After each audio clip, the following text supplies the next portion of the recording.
విధి నిర్వహణలో అహర్నిశలు శ్రమిస్తున్న జీహెచ్ఎంసీ సిబ్బందికి తెరాస నేత కట్టెల శ్రీనివాస్ యాదవ్ అండగా నిలిచారు. సికింద్రాబాద్లోని రామ్గోపాల్పేట సింధ్ కాలనీలో ప్రోటీన్ ఆహార పదార్థాలు అందజేశారు.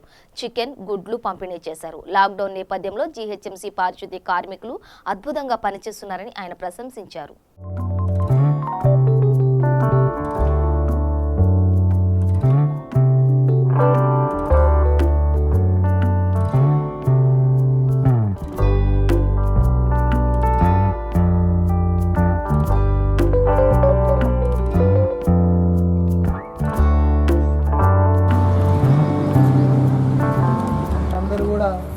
పని చేస్తూ ఉన్నారు, ప్రభుత్వ ఉద్యోగాలు చేస్తూ ఉన్నారు.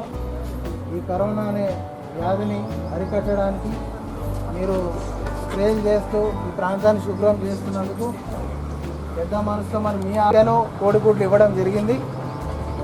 వారంకి ఒక్కసారి మీ సూపర్వైజర్ గారు ఏ డేట్ చెప్తే ఈ కరోనా వ్యాధి ఉన్నంత వరకు మాతో సహాయమైనంత మటుకు వారంకి ఒక్కసారి ఇక్కడికి వచ్చి మీ అందరికి కూడా పౌష్టికారం ప్రోటీన్లతో కూడిన కోడి మాంసాన్ని కోడిగుడ్లు ఇవ్వడం జరిగింది. సో వారంకి ఒక్కసారి మీ సూపర్వైజర్ ఏ రోజు చెప్తే ఆ రోజు చెప్పి నేను వచ్చి కూడా మీ అందరికీ ఇస్తాను. ఓకేనమ్మా?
సఫాయి అన్న మీకు సలాం అనే ముఖ్యమంత్రి గారు అన్న మాటని బలపరుస్తూ మరి ఈరోజు మన అందరి ఆరోగ్యాలు కాపాడడానికి ఈరోజు పరిశుద్ధ కార్మికులు వాళ్ళ ప్రాణాలు తెగించి ఈరోజు మన నగరాన్ని శుద్ధి కార్యక్రమాన్ని చేస్తూ ఉన్నారు, వాళ్ళ విధులను నిర్వహిస్తూ ఉన్నారు. మరి నిజంగా ఎంతో గొప్ప విషయం ఇది. కరోనా వ్యాధిని అరికట్టడానికి ఎంత క్లీన్గా పెడితే హైపోక్లోరిన్ ఐరైడ్ స్ప్రే చేస్తూ మనందరి ప్రాణాలు రక్షగా నిలిచిన ఈ పరిశుభ్రత కార్మికులను మనస్ఫూర్తిగా నేను ధన్యవాదాలు తెలియజేస్తూ ఉన్నాను. అదేవిధంగా వాళ్ళ ఆరోగ్యం దృష్ట్యా కూడా మానవత్వ దృక్పథంతో మనం కూడా కాపాడే బాధ్యత మన పైన ఉందని అనుకొని ఈరోజు ప్రోటీన్స్తో కూడిన పోషకాహారం ఒక ఫ్యామిలీకి సరిపోయినంత కోడి మాంసాన్ని కోడిగుడ్లు వాళ్ళకి ఇవ్వడం జరిగింది. వారికి ఎంత చేసినా మనం తక్కువనే.